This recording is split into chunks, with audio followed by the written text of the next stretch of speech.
वो इसके लिए हमें जिम्मेदार ठहरा रही है। क्या वो मुझे जिम्मेदार ठहरा रहा था? वो हर परेशानी के लिए दूसरों को जिम्मेदार ठहराता है।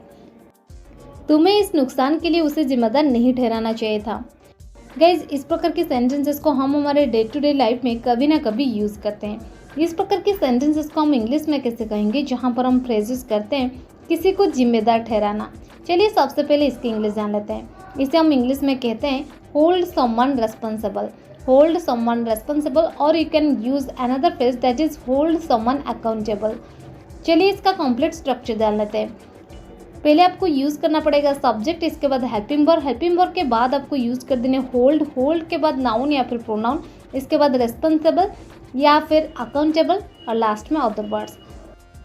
मैं आपको और एक चीज़ क्लियर कर दूं, यहाँ पर जो आप होल्ड देख रहे हैं ये एक मैन वर्ब है जो कि टेंस के अकॉर्डिंग चेंज भी हो सकती है, जैसे कि होल्ड, हेल्ड, होल्ड्स, होल्डिंग, ये सब। चलिए कुछ एग्जाम्पल्स लेते हैं ताकि आपको ये स्ट्रक्चर और अच्छे से क्लियर हो जाए। वो इसके लिए हमें जिम्मेदार ठहरा रही है। She is holding us responsible for this. She is holding us responsible for this. Or you can say she is holding us accountable for this. She is holding us accountable for this. अपनी गलती के लिए मुझे जिम्मेदार मत ठहराओ।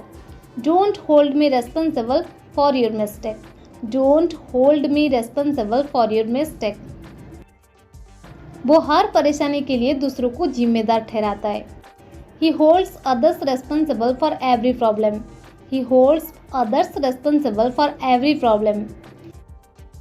तुम्हें इस नुकसान के लिए उसे जिम्मेदार नहीं ठहराना चाहिए था।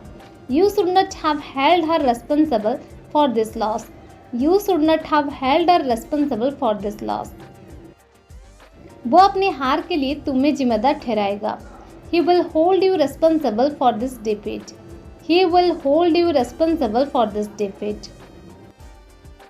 क्या वो मुझे जिम्मेदार ठहरा रहा था? Was he holding me responsible? Was he holding me responsible?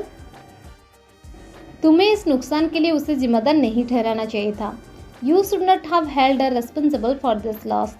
You should not have held her responsible for this loss.